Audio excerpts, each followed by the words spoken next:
Alright, so the Grammys 2026 just wrapped up, and I've been seeing a lot of different takes online. Who should have won this? Who got robbed? Who didn't deserve that? So I thought it would be fun to actually sit down and react to the winners in the main categories. Also because some of you may not know this, but I'm a voting member of the Recording Academy, and so I get to play even a small part in selecting the winners. Even though I'm not sure anyone I voted for actually won anything. No, I'm kidding, but we're gonna get to that. So we're gonna listen to some of the songs, see if they really deserve the win, explain a little bit about how the voting works, and also clear up the difference between some categories that may sound like they're the same thing, but actually they're not. So let's start from the first one, Record of the Year, and the Grammy goes to Luther, Kendrick Lamar, and SZA. If this world were mine.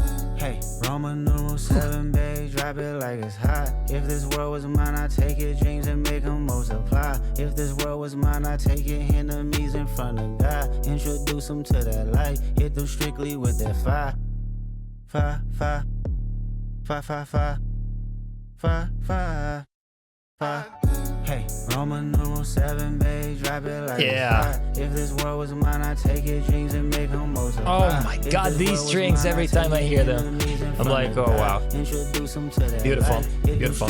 With that fire. This a vibe, do your dance, let them watch. She a fan, this song sounds insane. And when she comes in, wow. First thing that I want to mention here is that this song contains a sample, and that's coming from the original record from Luther Vandross. That's also the reason why the song is called Luther. And I don't know if you've seen the clip of Cher announcing the winner in this category. Let's just play it because this is too fun. Oh, the Grammy goes to Luther Vandross!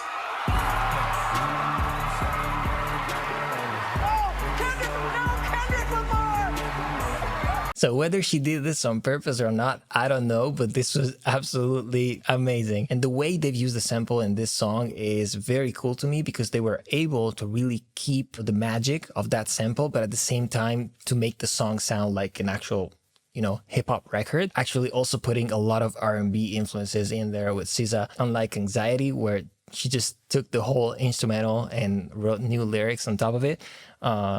That's not the way I love to sample records, but yeah. And that's why I think this song really deserved the win in this category, because let me read it for you.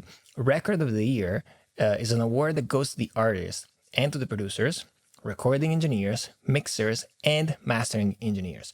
So this is not really about songwriting. It's about the production. It's about how the song was mixed. It's about how the song sounds overall. And I think in this category, this song really had no rivals. Maybe the only real contender, in my opinion, was Bad Bunny with DTMF, because that song is like super unique. The production is incredible. It sounds very, very good. But I don't know, the way they were able to really blend all of these worlds in Luther makes me think that this song really deserved the win. All right, let's move on to the next big category, which is often referred to as the biggest award of the night, which is Album of the Year. And here the winner is Bad Bunny with DTMF. Of course, this is just one song. We cannot listen to the whole album, but I think this song is a good like representation of the whole album. Super unique sounding. And I love how melodic he can be, you know, but at the same time, it's also hip-hop in a way, but like very Latin. It's a blend of like a lot of cultures and a lot of different sounds. Very, very cool.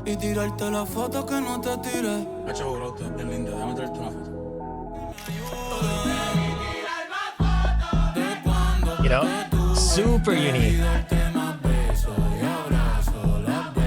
And if you want to win Album of the Year, you better have multiple great songs in your album. Even though I don't even understand exactly what he's saying. I'm Italian, so I can kind of understand something, but like, listen to this. Like, there's nothing that sounds like this in pop music, at least, you know. Maybe in Latin America, there are like other artists that sound like this. It's possible, but it's great that he was able to bring this into pop music. blending all of these different, influences and,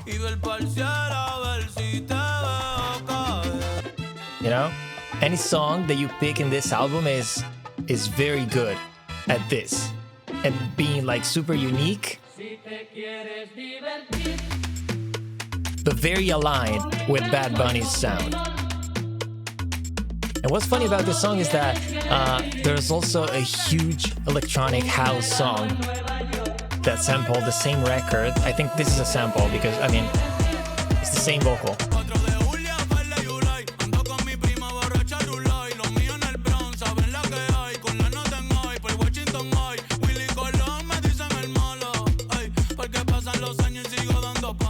And one thing to mention is that he's the first Latin artist to win this award, and this is absolutely incredible. Actually, I may be wrong on that because I'm not sure he's the first Latin artist, but he's definitely the first Latin artist singing in Spanish winning this award. Even though, to me, this is not his best album. Don't get me wrong, I think this album is great, but for my personal preference, Un Verano Sin Ti, I think was even better as an album. But you don't always win the award for your best work.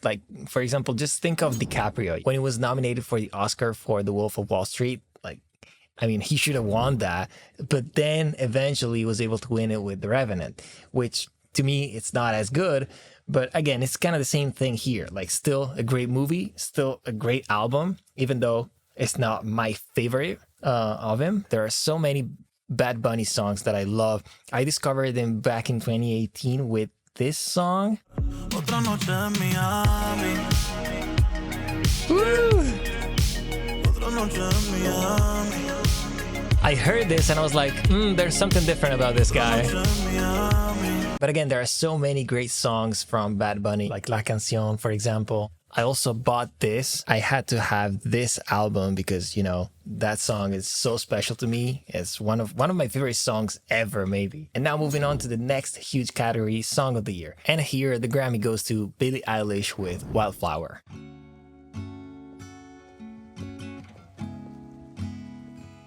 And while we listen to the song, I want to talk about why I think this song absolutely deserved the win in here. Fall apart and time breaks your heart. And to me, it really had no competitors in this category. This is by far the best song. I'm talking about song here. And that's also something that's important to mention because this award is for the songwriters, She was crying on my shoulder. Just listen to the songwriting. All I could do is hold her.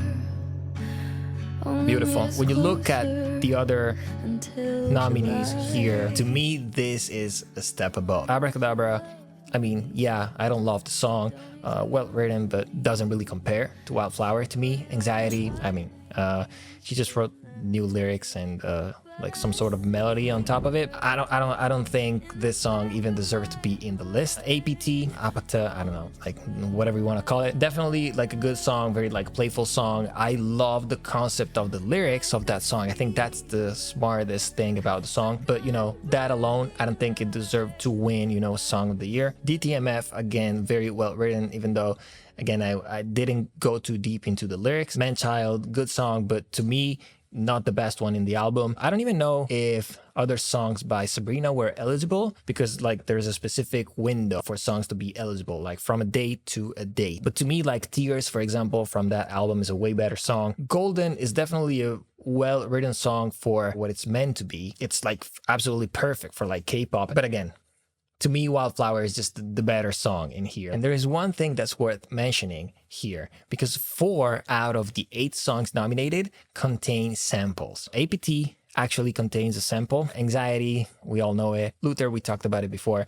And Abracadabra apparently has some sort of interpolation, something like that. Anyway, that's a little bit surprising, if you ask me, to see 4 songs that contain samples in the songwriting category. Again, it's about songwriting. It's about writing a new song. So I'm very happy that Billie won. this category also because everybody was saying that she got robbed last year when Beyonce won, and so she deserved to win this year. I think they made up to her. And moving on to one of my favorite categories, Best New Artist. So the winner here is Olivia Dean, but we had a lot of great artists in here that to me would have also deserved the win. Of course, like, we have to pick one. Honestly, I'm not even sure who I voted for. I think I voted for Somber, but you know, I'm very happy that Olivia Dean won anyway, because I think it was very tight between Olivia and Somber. Let's listen to Olivia Dean for a second. Let's see what they do. Looks like we're making up for lost time. Need you to spell it out for me. Bossing over on all night. It's like a type of alchemy. Very cool voice. Tell me you got something to give. I want it. I kinda like it when you call me. One Very cool. more. Whatever the type of talk it is, come on then. I gotta know you're meant to be the man I need. I mean, what can you say? She's great, and this was only one song. This is my first point, actually, about this category. Best New Artist, I think it should always be someone that has more than one huge song. Because sometimes it happens, you know, sometimes you have someone that comes out of nowhere, they have a huge hit, they get nominated, but then when you dig deeper into the artist, you realize that they don't have many good songs. What I love about most of these artists in here is that they have multiple great songs. Olivia Dean, once again, she has another great album, not even this one, but another one. But again, from this album, this one is so good, written by one of my favorite songwriters, John Ryan. I could be the twist, the one to make you stop. And The icing on I your love cake, that the she's cherry very on the unique, top. like her It's heaven in my tone, heart, you know, and we could her find you vocals. some space. Also, I could be the world to you, the missing piece, the extra sentimental kind of chemistry. Some people make it hard. all of to these me, like that isn't the bossa case. nova elements, very, very cool. So yeah, great songs, great singing, great presence. You know, the branding around her is very, very good. Like, her image is so well curated. She's doing something that nobody else is doing, not even like in this list. But I could say the same thing for Somber, who is my personal favorite. And I think all of these things that we just said also apply to him.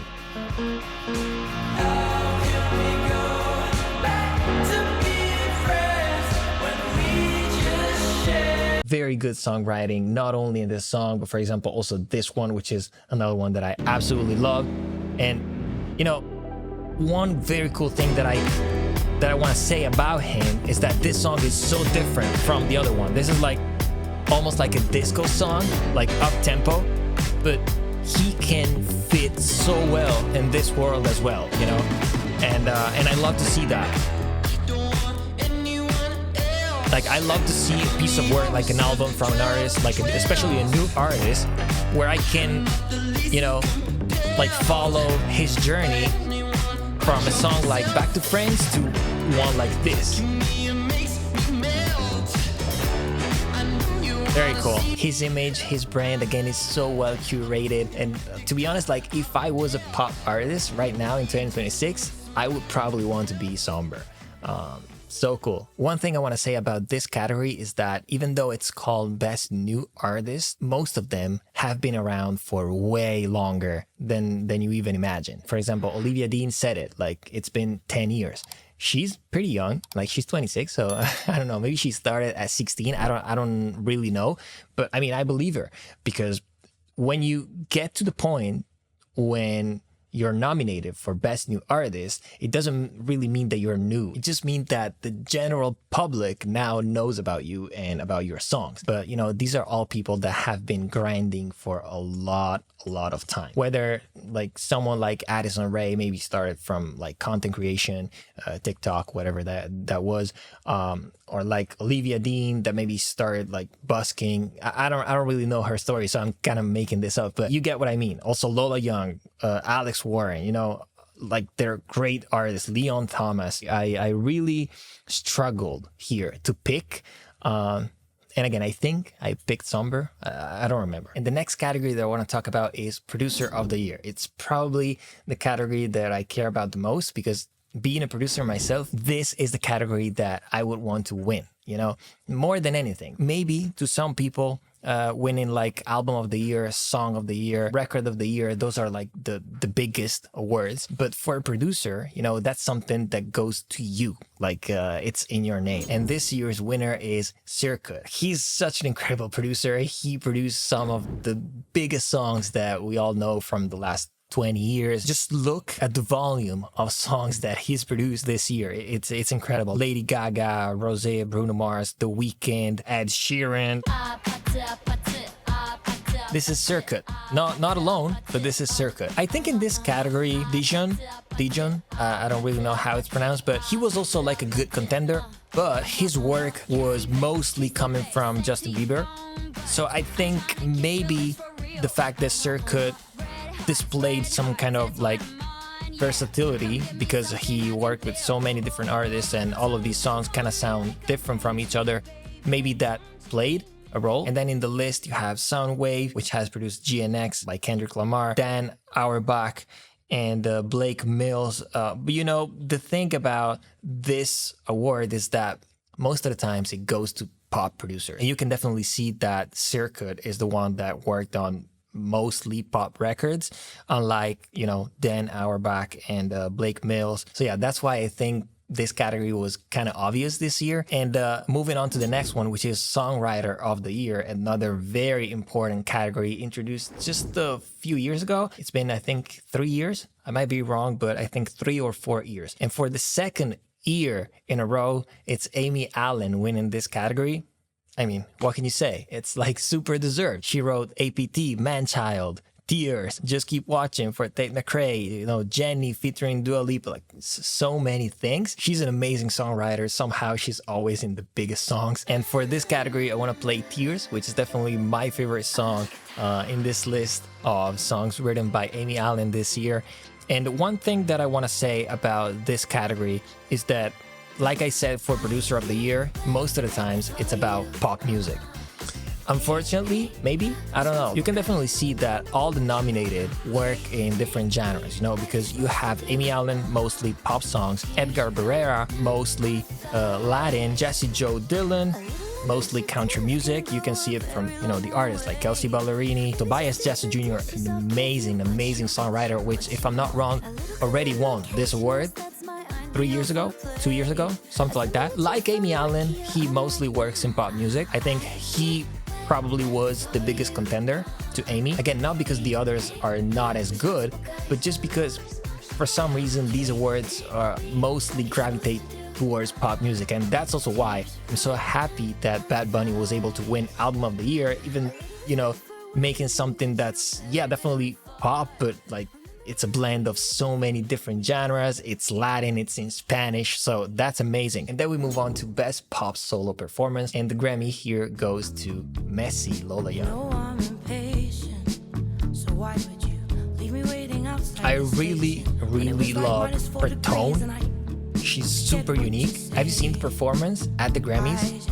Incredible, really incredible. This is about, you know, the performance, and the performance here is incredible. Just listen to this.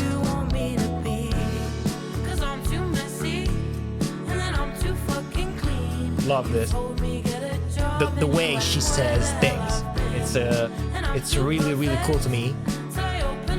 And that's why I think she deserves, you know, the Best Pop Solo Performance. Daisies, yeah, definitely like a cool performance from Justin, but I think not the coolest in the album. Manchild, we talked about it before. It's a good song, but I think in terms of performance, this is really deserved. Moving on to the next category. This is a category that I didn't even vote for. To be honest with you, I don't even know the song that won. Like, Defying Gravity, Cynthia Erivo and Ariana Grande.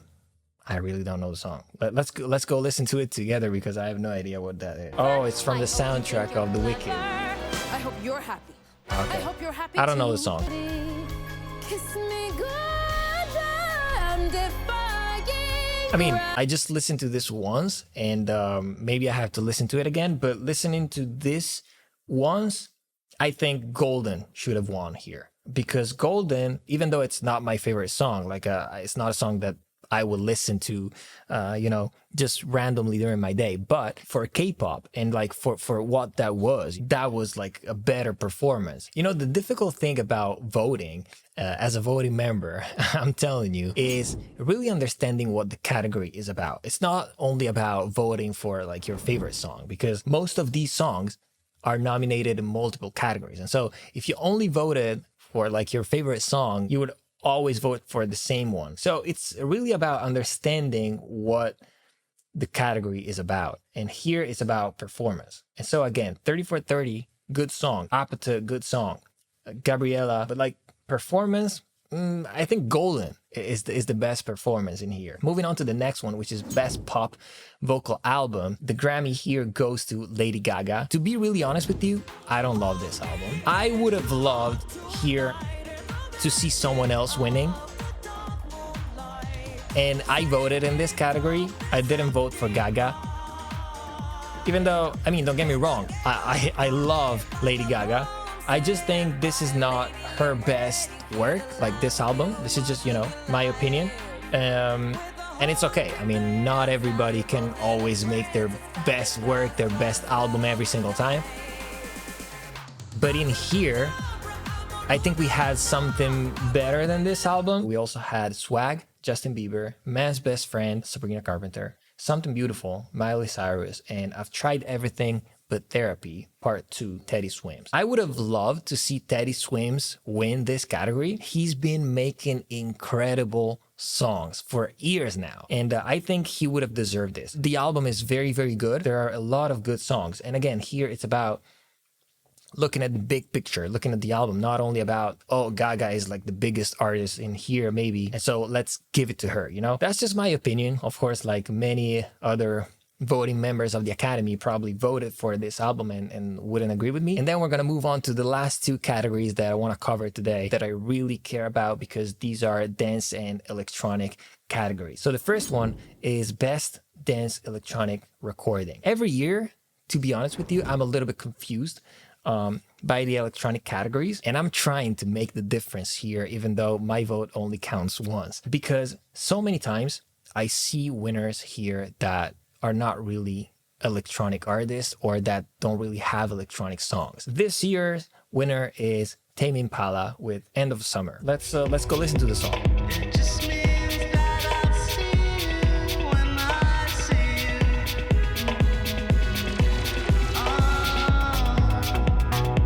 Okay, so here are my thoughts about this. I absolutely love Kevin Parker. I love his unique approach to production. And you can also hear it in here. You have this like beat, kind of dark. It's almost sounding like you're hearing this outside of a club. So yeah, the production of this song is really, really good. But what I think is that this is not a dance electronic song. Sometimes I feel like some people voting in these categories don't even know the other songs. They just knew the name Tame Impala and they were like, oh, okay, Tame Impala then, This is not how I approach voting. If there's a category where I don't know the songs, or maybe like where there are 7 albums nominated, I don't have the time to go through all of the albums because maybe I don't know them, then I'm not going to vote. I feel like sometimes the people voting in these categories don't really listen to electronic music and understand the difference between a pop artist, pop, alternative, whatever you want to say about Tame Impala, but like a pop artist producing like a more electronic album, or like making a song with electronic elements that sounds a little bit like up tempo. But it's not enough to go to 128 BPM to define a song, an electronic song, a proper dance song. And to me, this song, End of Summer, is not a dance electronic song. So I don't think this song belongs in this list. I'm very familiar with dance and electronic music. That's how I started my career. And to me, this is not it. There are electronic elements for sure, but I think this category should be reserved for real electronic tracks. Let me list you the other nominees. I need you all on the floor. This is Disclosure, Anderson .Paak. this was nominated, and this is a song that I voted for. Disclosure, have been making electronic music for like more than 10 years. This is electronic music.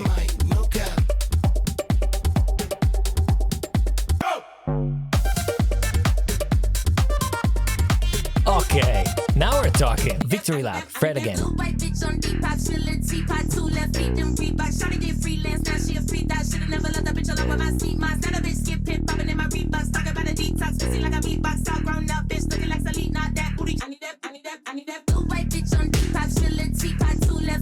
You know, these are proper electronic tracks. Oh my god, this is like vintage Skrillex, just like Bangarang, you know, that era.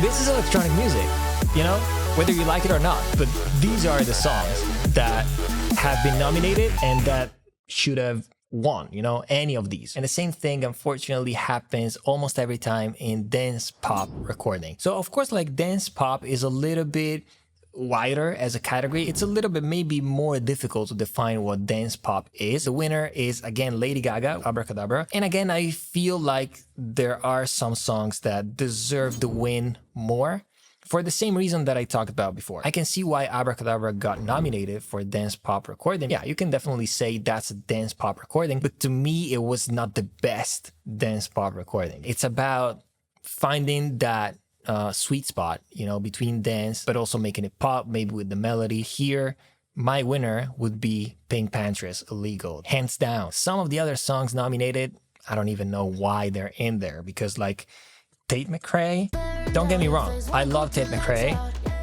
but is this dance pop? I just think that this song doesn't really belong to this category.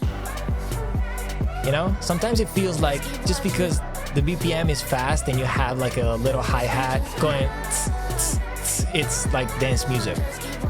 I don't know. I mean, dance pop, it's a little broader, but again, I don't really think this is dance pop. This, instead, to me, is dance pop. Because this is blending like a lot of worlds coming from electronic music, you know? But the melody is super pop. Listen to the beat. Oh, this is a proper dance beat, you know? To me, Illegal, that's the perfect definition of dance pop music, so I think that song should have won. Overall, I gotta say I'm pretty happy with the winners, even though not all of the people that I voted for actually won. But yeah, I'm curious to hear what you think about all of these categories, all of the winners, all of the other contenders that didn't win. So let me know in the comments. And I also want to know from you guys if you enjoyed this type of video. It's a little bit different, you know, it's something that I haven't done yet. And so I wanted to try this out. I thought it would be fun to, you know, react and just yap a little bit about the Grammys and my thoughts about it. I hope you guys enjoyed the video. Thank you so much for watching, and I'll see you in the next one.